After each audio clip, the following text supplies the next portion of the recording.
Olá, bem-vindos a mais uma conversa aqui no The Deep Dive. Hoje a gente mergulha num tema, olha, fundamental: ética.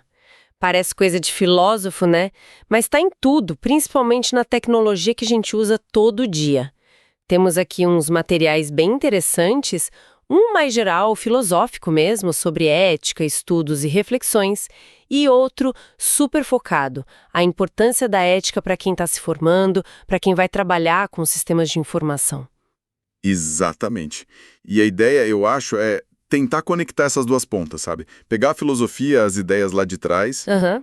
e ver como elas se aplicam hoje nos desafios bem reais de quem está, programando, criando sistemas que a gente usa. Perfeito. Então, nossa missão aqui é, bom, tentar entender melhor o que é ética, qual a diferença para moral, que às vezes confunde, Confunde bastante. né? Vamos dar uma olhada em algumas ideias de pensadores importantes e, claro, por que essa discussão é tão vital hoje, com a tecnologia moldando tanta coisa? É isso aí.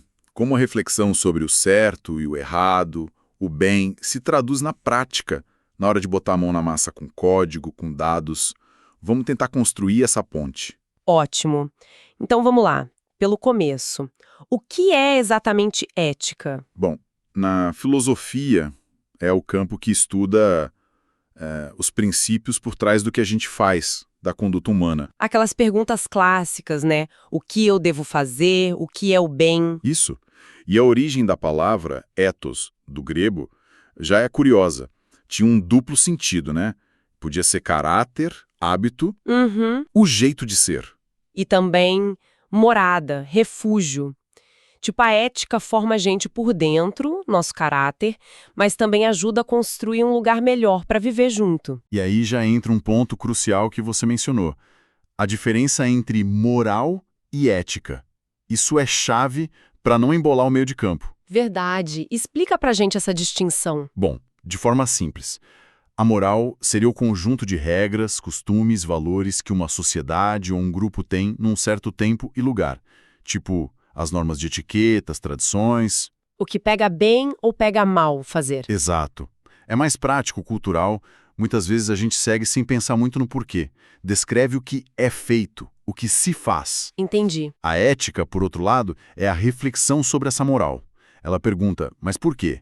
Essas regras são justas? Se sustentam racionalmente? Ela busca fundamentos, princípios mais universais, sabe? Ah, então a ética é tipo a auditoria da moral. É uma boa forma de ver. É o pensamento crítico sobre a moralidade, como disse um filósofo, Habermas. A moral diz faça assim. A ética pergunta por que fazer assim? E será que deveria ser assim? É teórica crítica. Faz todo sentido. Uma descreve, a outra questiona e busca o dever ser. E essa busca vem de longe. Vários pensadores tentaram responder a isso. Vamos relembrar rapidinho 3 abordagens bem influentes? Vamos lá. Primeiro, Aristóteles, lá na Grécia Antiga, a famosa ética da virtude. Para ele, o objetivo final era a eudaimonia. Que a gente traduz como felicidade, mas é mais um florescimento humano, né? Viver bem e agir bem. Isso, viver plenamente. E como se chegava lá? Praticando virtudes. E a virtude era sempre o justo meio. O equilíbrio é entre 2 vícios, 2 extremos. O exemplo clássico é a coragem. Fica entre a covardia, que é a falta, e a temeridade, que é o excesso. O foco dele era muito no caráter, em quem você é, ou melhor, em quem você se torna através das suas ações. Exato. Aí, pulando bastante no tempo, a gente chega em Kant, Immanuel Kant. A abordagem dele é bem diferente. A ética do dever ou deontológica. Ah, Kant. Aí a conversa muda. Muda, né? Para ele, o valor moral não está no resultado da ação, mas na intenção. E se a ação está de acordo com o dever. E esse dever vem da razão, através do tal imperativo categórico. Que basicamente diz para você agir de um jeito que você gostaria que todo mundo agisse sempre, na mesma situação, uma regra que pudesse virar lei universal sem gerar contradição. Tipo, não minta. Se todo mundo mentisse sempre, a própria comunicação seria impossível. A confiança acabaria, então mentir seria errado por princípio, Não importam as consequências boas que uma mentirinha pudesse trazer. Precisamente, o foco é na ação em si. No dever, na regra racional, as consequências ficam em segundo plano. E a terceira grande linha que a gente separou é o utilitarismo. Bentham John Stuart Mill. Aí o foco volta totalmente para as consequências. É uma teoria consequencialista. Totalmente. A ideia central é a ação certa é a que traz o melhor resultado. Ou seja, maximiza o bem-estar, a felicidade. Para o maior número de pessoas envolvidas. É um cálculo. Qual ação produz mais felicidade líquida no mundo? O famoso maior bem para o maior número. E o meu até deu uma refinada, né? Falou que existem prazeres diferentes. Intelectuais, morais, seriam superiores, valeriam mais nesse cálculo do que os prazeres só físicos, inferiores. Isso, ele tentou responder à crítica de que o utilitarismo poderia levar a uma sociedade focada só em prazeres básicos. Mas o ponto central continua sendo, o que importa é o resultado final. É fascinante ver essas três abordagens. Aristóteles, focado no caráter, virtude, Kant na ação e no dever, deontologia, e o utilitarismo nas consequências. E o mais interessante é que essas três lentes, consequência, dever, caráter, continuam sendo as ferramentas básicas que a gente usa mesmo sem perceber para analisar dilemas éticos hoje. Especialmente na tecnologia, onde as coisas são tão complexas. Pense em inteligência artificial. Um algoritmo deve priorizar a eficiência, mesmo que discrimine um pouco, ou deve seguir uma regra de não discriminar, mesmo que seja menos eficiente? Aí você vê Kant e o utilitarismo batendo cabeça. Exatamente. E a ética das virtudes perguntaria: que tipo de programador, que tipo de empresa desenvolve um sistema assim? Qual o caráter por trás dessa escolha? Entender essas lentes não dá a resposta pronta, mas ajuda a organizar o pensamento, a ver o problema por ângulos diferentes. É uma caixa de ferramentas mesmo. Gostei da ideia da caixa de ferramentas. E para testar essas ferramentas, nada como um bom dilema, né? Aquele clássico dilema do bonde, o trolley problem. Isso é ótimo para fazer a gente pensar. Vamos lá. Um bonde está descontrolado, indo direto para cima de 5 pessoas amarradas nos trilhos. Você tá do lado de uma alavanca, se puxar, o bonde desvia para outro trilho onde tem só uma pessoa amarrada. E aí? Puxa a alavanca, matando uma pessoa para salvar 5. Ou não faz nada e deixa 5 morrer. É o tipo de cenário que força a gente a confrontar nossas intuições morais. O que você faria? Quer dizer, o que a maioria das pessoas pensa. Bom, muita gente pensando de forma mais matemática, talvez, puxaria a alavanca. Sim, a lógica utilitarista é forte aqui. 5 vidas valem mais que uma.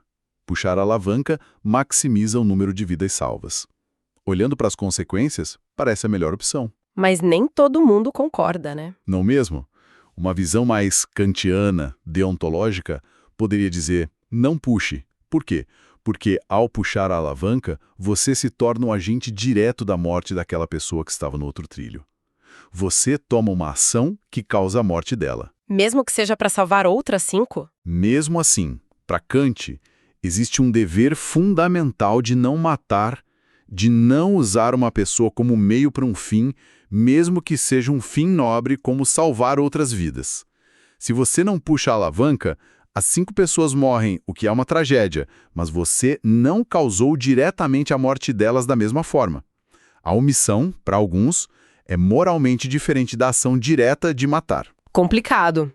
E fica mais complicado ainda com aquela variação da ponte, né? A do homem gordo na ponte. Essa complica o meio de campo. Conta aí. A situação é parecida. Bonde descontrolado, 5 pessoas no trilho. Só que agora você está numa ponte em cima dos trilhos. Do seu lado tem uma pessoa muito grande, corpulenta. A única forma de parar o bonde a tempo é empurrando essa pessoa da ponte. O corpo dela pararia o bonde, salvando os 5. Empurra ou não empurra? O resultado numérico é o mesmo. Sacrificar uma vida para salvar 5. Mas a reação das pessoas costuma ser bem diferente. Muita gente que puxaria a alavanca no primeiro caso recua totalmente na hora de empurrar a pessoa. Por que será? É mais pessoal. Mais direto. Exatamente. Empurrar alguém ativamente parece uma violação muito mais íntima, mais direta daquela pessoa. Você está usando o corpo dela, a vida dela, literalmente como um objeto, um meio para salvar os outros. Isso bate de frente com a ideia kantiana de tratar as pessoas sempre como fins em si mesmas. Faz sentido. A alavanca parece mais impessoal, talvez. Talvez. E a ética das virtudes também entra aí. Que tipo de pessoa resolve um problema empurrando outra para a morte? É uma ação que define muito sobre o seu caráter. Esses dilemas não têm resposta certa ou errada, mas eles são fantásticos para mostrar como nossas intuições morais são complexas e como as teorias éticas ajudam a iluminar essas tensões. Sim, são mais exercícios para o pensamento do que problemas com gabarito. E esse pensamento é super necessário quando a gente sai da teoria e vai para o mundo real, principalmente para a área de tecnologia da informação, a TI. Por que a ética é tão crítica aí? Olha, é crítica porque o que se faz em TI hoje tem um alcance e um impacto gigantescos. Um software, um algoritmo, uma plataforma, não são coisas neutras e isoladas. Elas afetam a vida de milhões, às vezes bilhões de pessoas. Em tudo, né? Emprego, relacionamento, informação, segurança. Em tudo. A segunda fonte que a gente olhou, aquela sobre formação ética em sistemas de informação, SI, ela bate muito nessa tecla. As decisões tomadas por profissionais de SI impactam diretamente a segurança das pessoas, a privacidade delas, a justiça se um sistema é justo ou discriminatório. Cada linha de código pode ter uma consequência ética. Pode, e muitas vezes tem. Uma escolha de design como coletar ou usar dados pode criar vulnerabilidades, expor pessoas ou até manipular comportamentos. Por isso, a ética em TI não pode ser vista só como um conjunto de regras para seguir. Tem que ser como Aristóteles, talvez dissesse, um modo de ser do profissional. Um jeito de pensar e agir. Isso, uma postura de integridade, de responsabilidade pelo poder que se tem nas mãos ao criar tecnologia, pensar no bem comum. E quais são os dilemas éticos que mais, digamos, batem na porta desses profissionais no dia a dia? A fonte cita alguns exemplos? Cita vários. Um dos maiores, sem dúvida, é a questão da confidencialidade e proteção de dados. Como lidar com a quantidade enorme de dados pessoais que os sistemas coletam? Como garantir que o usuário realmente entendeu e consentiu com o uso daqueles dados e que eles estão seguros. Exato. E quais usos são justos, legítimos? E quais são abusivos, mesmo que tecnicamente possíveis? É uma área muito sensível. Outro campo minado é o da propriedade intelectual. Ah, licenças de software, código aberto, pirataria. Tudo isso. Respeitar direitos autorais, entender as diferentes licenças de software livre ou proprietário, dar o crédito correto pelo trabalho dos outros, é um desafio constante. E tem mais algum que se destaca? Sim, um que talvez seja mais sutil, mas super importante. A responsabilidade por antecipar e evitar o mau uso da tecnologia e os danos sociais que ela pode causar. Como assim? Tipo, pensar em como alguém poderia usar mal aquilo que eu criei. Exatamente. O profissional tem que se perguntar: essa ferramenta que estou criando pode ser usada para espalhar fake news, para discriminar pessoas, para vigiar indevidamente? E, se sim, o que pode ser feito? Desde o design para dificultar ou mitigar esses usos negativos. Nossa, isso é uma responsabilidade enorme. Não é só fazer funcionar, é pensar nas consequências sociais. É ir além do técnico. E é difícil, claro, mas é fundamental. Não dá para simplesmente criar a ferramenta e lavar as mãos sobre como ela vai ser usada. Com certeza.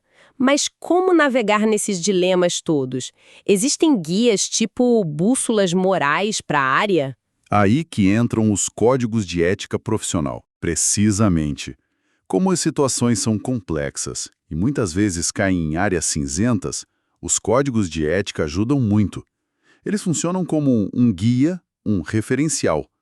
A fonte menciona um modelo europeu influente, o CEPES. E o que esses códigos costumam trazer? Geralmente, eles articulam princípios-chave, coisas como segurança, criar sistemas confiáveis, privacidade, respeitar dados e a autonomia das pessoas, transparência, ser claro sobre como os sistemas funcionam, seus riscos e limitações, e responsabilidade social, pensar no impacto da tecnologia na sociedade como um todo. Entendi. Não são um manual de instruções, mas um conjunto de valores para orientar as decisões. Exato. A ideia não é dar todas as respostas, mas oferecer um framework para o raciocínio ético, sabe? Estabelecer um padrão de qualidade profissional, ajudar na autorregulação da área e até dar base para resolver conflitos quando eles surgem. É mais uma bússola mesmo, como você disse. E trazendo para o Brasil, a gente tem exemplos de como esses princípios foram parar na lei, né? O Marco Civil da Internet e a LGPD são super importantes nisso. Sem dúvida. São marcos legais que tentam traduzir preocupações éticas sobre o mundo digital em regras concretas. O Marco Civil, de 2014, foi pioneiro. Estabeleceu direitos e deveres online. Princípios como privacidade, neutralidade da rede. Isso, a neutralidade, que é crucial para evitar que provedores controlem o que a gente acessa. E a liberdade de expressão, mas sempre com responsabilidade. Ele criou uma base importante. E depois veio a LGPD, a Lei Geral de Proteção de Dados, em 2018. Essa focou especificamente em como os dados pessoais devem ser tratados. Exato. A LGPD trouxe regras bem mais detalhadas sobre consentimento, finalidade do uso dos dados, segurança. E deu direitos claros para os titulares dos dados para a gente poder acessar, corrigir, até pedir para apagar nossos dados. Então, para quem trabalha com SAI no Brasil, a ética deixou de ser só uma boa ideia. Com certeza. Virou obrigação legal em muitos aspectos. Mas a questão ética vai além de só cumprir a lei para evitar multa, né? A ideia é incorporar esses princípios na cultura do desenvolvimento. Pensar em privacidade desde o começo do projeto, o tal Privacy by Design. Não deixar para pensar nisso só no final. Isso. Ali é o piso. A ética busca internalizar esses valores de respeito como parte do jeito de fazer tecnologia. É construir sistemas que, por natureza, respeitem as pessoas. E o impacto disso na sociedade é gigantesco. Nossa vida hoje depende muito da integridade desses sistemas e de quem os cria, né? Sistemas bancários, de saúde, governo digital. Totalmente. A confiança é a base. E quando a ética falha nessa área, os riscos são enormes. A fonte sobre SAI detalha bem isso. Quais são os principais riscos? Vão desde prejuízos financeiros óbvios, com vazamentos de dados, fraudes, até coisas mais sistêmicas. Manipulação da opinião pública por algoritmos que criam bolhas ou espalham desinformação. A gente vê o impacto disso em eleições, na polarização. Sim. E a discriminação digital, algoritmos que aprendem com dados históricos cheios de preconceito e acabam perpetuando ou até piorando a discriminação na hora de contratar alguém, de dar crédito ou até em policiamento. São problemas muito sérios. Caramba! E olhando para frente, então, quais são os próximos grandes nós éticos que a tecnologia está trazendo? O que está vindo por aí? A fonte aponta alguns que já estão aqui, na verdade. A inteligência artificial, principalmente a generativa, está no centro do debate. Questões de justiça, de viés, de transparência, como a gente entende e confia numa decisão de IA, quem é responsável se ela errar. A famosa caixa preta da IA. Exato. E o impacto no trabalho, na criatividade. Outro ponto é o equilíbrio entre usar Big Data para inovar e proteger a privacidade. Até onde podemos ir na coleta e análise de dados sem invadir demais a vida das pessoas. É a tensão entre o coletivo e o individual. Perfeito. E tem também a automação. Conforme mais tarefas são automatizadas, o que acontece com os empregos? Qual a responsabilidade das empresas e da sociedade com quem perde o trabalho para a máquina? Isso exige uma discussão ética e social profunda. São desafios que não dá para resolver só com mais tecnologia, né? De jeito nenhum. Exigem reflexão ética constante, diálogo entre áreas diferentes, é que os profissionais de TI se mantenham atualizados e conscientes. Não dá mais para ser só o técnico que aperta o botão. Tem que ser um agente de transformação social, quase. De certa forma, sim. Com o poder que a tecnologia tem hoje, quem a desenvolve tem uma responsabilidade enorme. Usar a ética como guia é o caminho para tentar garantir que essa transformação seja para melhor, para um futuro mais justo e humano. Isso conecta até com a primeira fonte, né? A ética como base para enfrentar desafios globais como clima, desigualdade. A tecnologia pode ajudar ou piorar, Depende das nossas escolhas. Nossa, que conversa! Acho que deu para perceber bem que a ética não é um acessório na tecnologia, né? É estrutura. É o pilar fundamental. E não é só teoria, é prática. É refletir todo dia, questionar, ter a coragem de fazer o certo, mesmo quando não é o mais fácil. Exatamente. O objetivo de uma boa formação ética é esse: criar profissionais que tenham essa consciência e esse compromisso. A responsabilidade por um futuro digital ético começa agora, com cada um que trabalha na área. E para a gente fechar, fica aqui uma provocação para todo mundo pensar, vindo um pouco dessa nossa conversa e das fontes. Será que a questão principal não é só como a gente constrói a tecnologia, mas que tipo de pessoas, que tipo de sociedade a gente quer se tornar através dela? Como a gente garante que o progresso tecnológico ande junto com o progresso humano, em valores, em justiça? Fica aí a reflexão.